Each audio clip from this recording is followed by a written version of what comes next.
Well, good evening, YouTube, and welcome to another episode of the Albino Rhino Beer Review. Today of the Rhino, we're looking at a beer.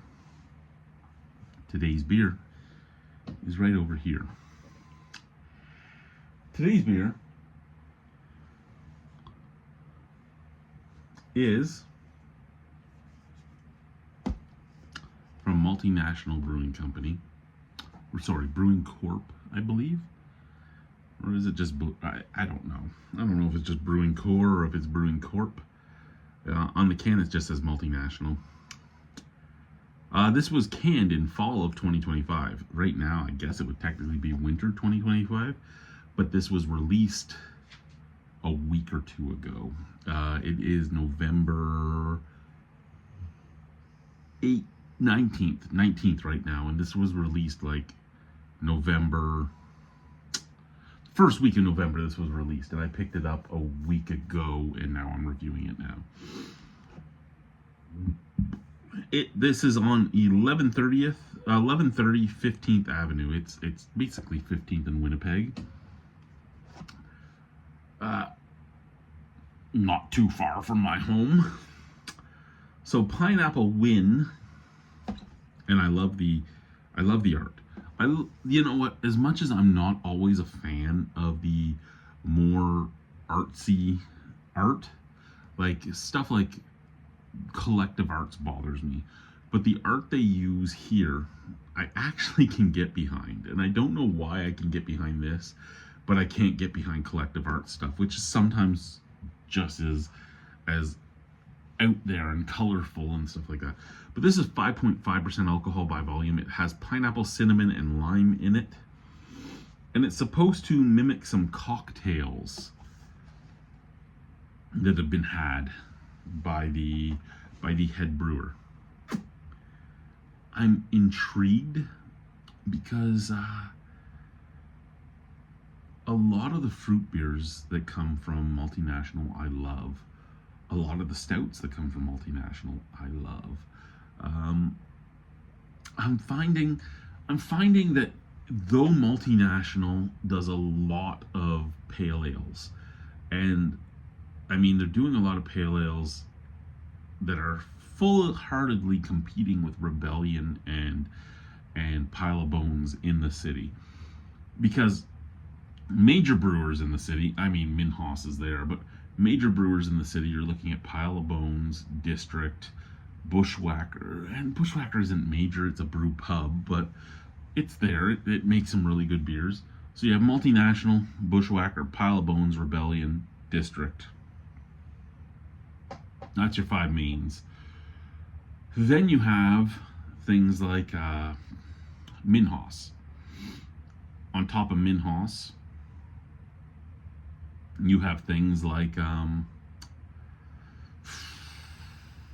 Last Straw Brew Pub. There is another brew pub that is inside Creekside Creekside Brew Pub. Well, Creekside Bar, I believe it is.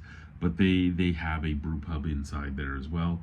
Not great beers come out of there, but I mean, so these are your major factors, right? And Regina Brewing, which is now Copperhead Brewing. So you have six mains, then you have Minhas, then you have two more brew pubs. So you're looking at 9 in total. But of those 9, Copperhead seems to cater to a lot of your average beer drinker. District also is seeming to cater a lot to your average beer drinker. They're even doing the $29.99 2-4 drive-by special each month, which is a different beer each month. Love the deal. I go and buy stuff all the time, right? Because their beers aren't bad, and if you're going to sell me a 24-pack for $30, which ends up being about $40 after tax and deposit, but it's still the best price I'm going to get in the city for anything. Like even No Name Lager is more money. Then you have Rebellion, who does a lot of really good beers, but they do a lot of IPAs and pale ales and stuff like that. You have Pile of Bones, who also does a lot of IPAs and pale ales. Now, I mean, they don't just do that, and all their beers are usually fairly solid. And then there's Multinational. Multinational is my Homer brewery. I can walk there in like 4 to 5 minutes. So I love that it's so close to home, and it's an inviting place, and the staff is nice, and the beer is good.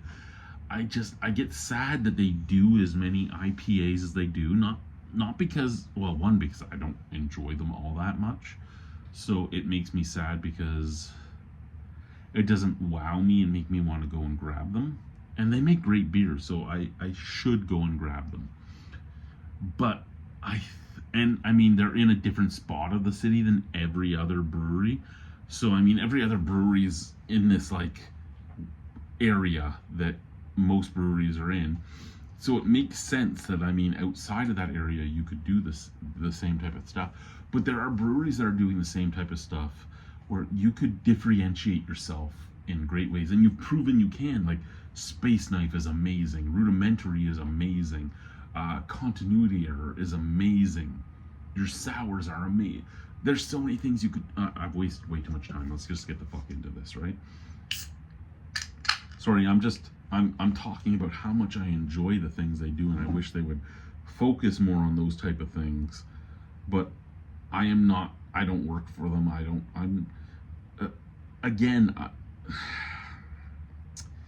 I was more a consultant and influencer and teacher and everything else in Ontario. Here, I'm nothing. And I get that I'm nothing, and I should accept that I'm nothing.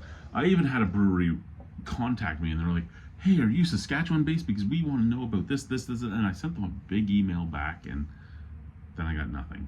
I'm like, why did I respond? Why did I respond? Why did I take the time to respond to you? You sadden me with that type of stuff.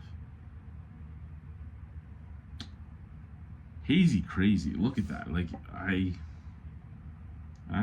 don't see my hand moving. That is Hazy Crazy. Bright White Head, the Bright White Head is fading. I bet you it's a good Snap Crackle Pop. It is a good Snap Crackle Pop. Let's give her a sniff.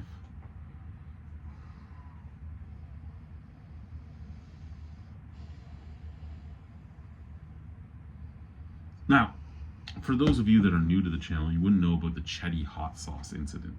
But for those of you that have been around a long time, if you see this video and I bring up the Chetty hot sauce incident, you might remember a little bit, but I do not smell pineapple in this.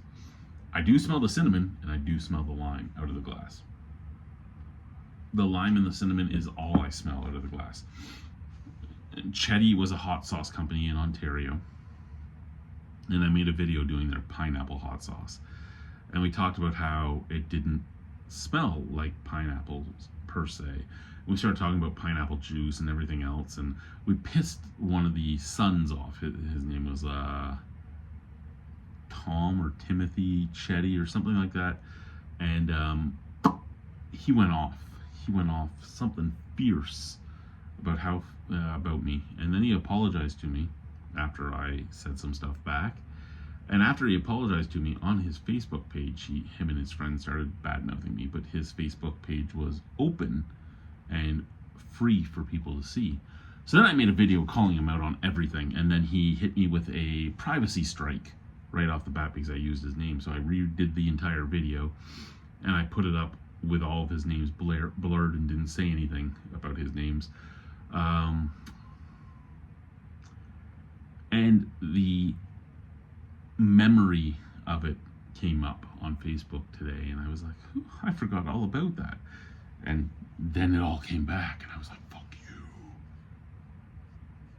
People really don't like if you don't like their product, and they can't accept that you don't like their product. Even if you're giving constructive criticism for the product, they don't like that you don't like their product.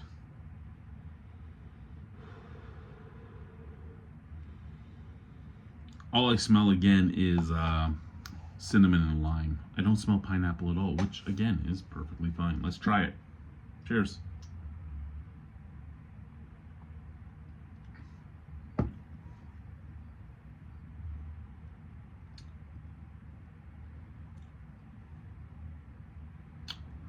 What did you make? What did you make? Why does anybody even watch this anymore? Like, this isn't a very... Here's the thing, right? I get a lot of people that have watched me for years get angry that I make really short videos. And then when I go back to the longer videos where I just talk, people get mad that they're longer because attention spans are nothing anymore, right? That's why TikTok and everything else is huge. But here we are. Why do you watch this? I don't get as many views as I used to. TikTok took over. That, as we're all getting older, none of us care as much about drinking, right? Like, I drink a lot less now than I ever did before.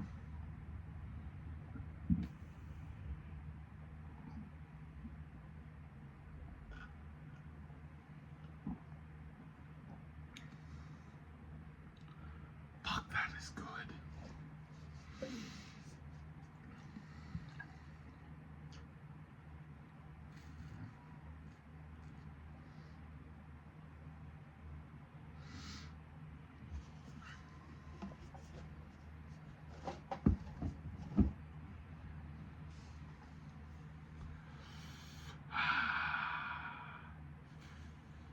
That is fucking excellent.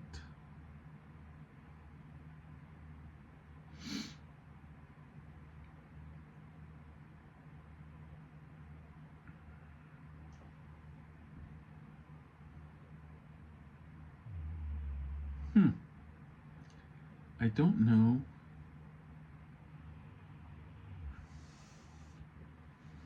I don't know. I don't know. I don't know what to say about this. This is splendid. It's splendiferous. It's fantabulous.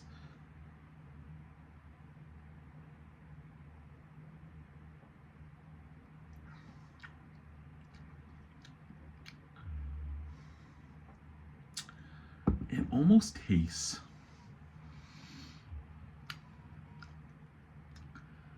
It almost tastes like fresh apple cider, like real apple cider. Like, you know when you would go for like horse and buggy rides in the winter? For those of you here in Canada, you would go to like a horse and buggy ride in the winter, or a horse-drawn carriage or something like that in the winter, and they'd give you warm apple cider, and it would have the cinnamon and stuff. It tastes like that, except it's pineapple instead of apple. So it has a little zing to the sweetness. It's that sweet zing, and then cinnamon, and then lime's there to cut everything back and make it very refreshing. I don't remember what... I don't remember what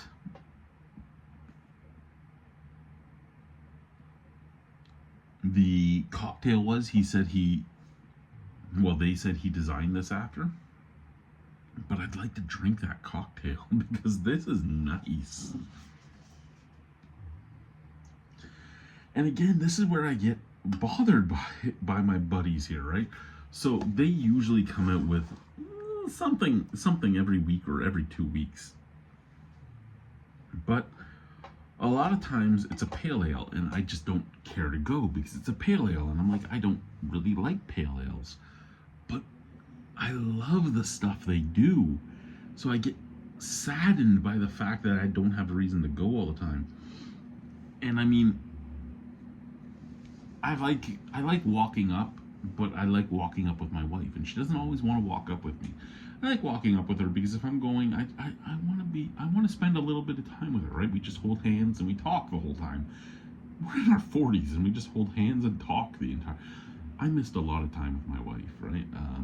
I got married to somebody else first. I was in love with my wife since high school, and I got married to somebody else first, and I had children with her, and things went awry. And I don't, regardless of how she tries to destroy my life at this point in time, I don't hold anything against her. I want nothing but the best for her. She is the mother of my children, regardless. I never wanted children, but I have them, and I love them with all my heart. And a lot of the things I do is for those children. All the way to moving to Saskatchewan. You're like, why did you move away? Because I couldn't survive and pay my child support where I was. So I moved to somewhere where I could work and pay off debt and pay my child support, and then I moved to somewhere where I could afford a house and afford a place big enough for them to come and visit. My visitation rights did not change all that much between me living in Ontario, near where my ex-wife moved to, and me living out in Saskatchewan. So everything I've done to try and better my kids' lives and better my ability to support them properly. And I don't even know where I'm going with this. I can always, actually, I know exactly where I'm going with this. I can always just walk to the brewery because, again, the brewery is like 5 minutes away. But I want my wife with me because I love my wife. And when she says, no, I don't really want to walk over there with you, I go, okay. And I just don't go. And then I miss out on some beers that I'd like to try. But that being said, like I said, a lot of times they come out with their new beers and it's always a pale ale or an IPA or a hazy IPA or a session. And I'm like, do I really want to go for that? Because I don't know if I'm going to like it. I could just drink it at the brewery. But when I drink at the brewery, I have to go like around the corner because everybody just looks at you if you're trying to work. Because Saskatchewan isn't used to people reviewing beer per se. So, I mean, again, I'm making this take a lot longer than it needs to. This is an amazing beer. It's an amazing beer. I've tried to do some beer-umentaries with them, and I tried to set something up. At one point, we were on the point where he was like, "This time and this day and this day would work. When would you want to come?" And I sent him a message, and I'm like, I could come this day or this day," and I never heard. So I'm trying to get back to doing what the viewers used to like and what I used to like, at the same time as balancing my life at home. And it's not going well, getting to the point where we need to be. No brewery really wants to take the time to chat with me, and they don't want to solely because, again, I'm a nobody out there, and I get it, I really do. So it is what it is, but I'm sad because I'm at a point in my life where I would love to actually truly broach to go over the mountain, right? To break that level out. And I won't, but I'd love to be able to. Anyway, beer's great.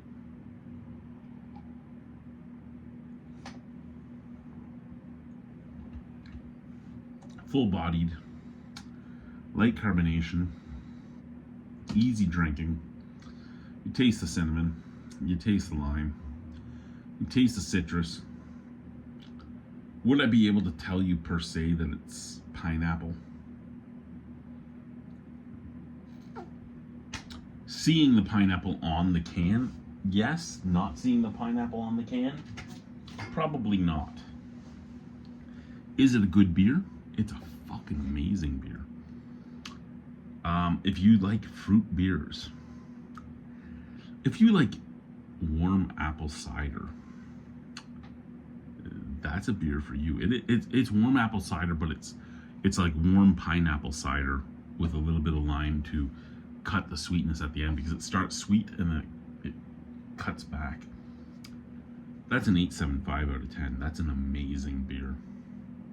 It's an A+. Bye, guys.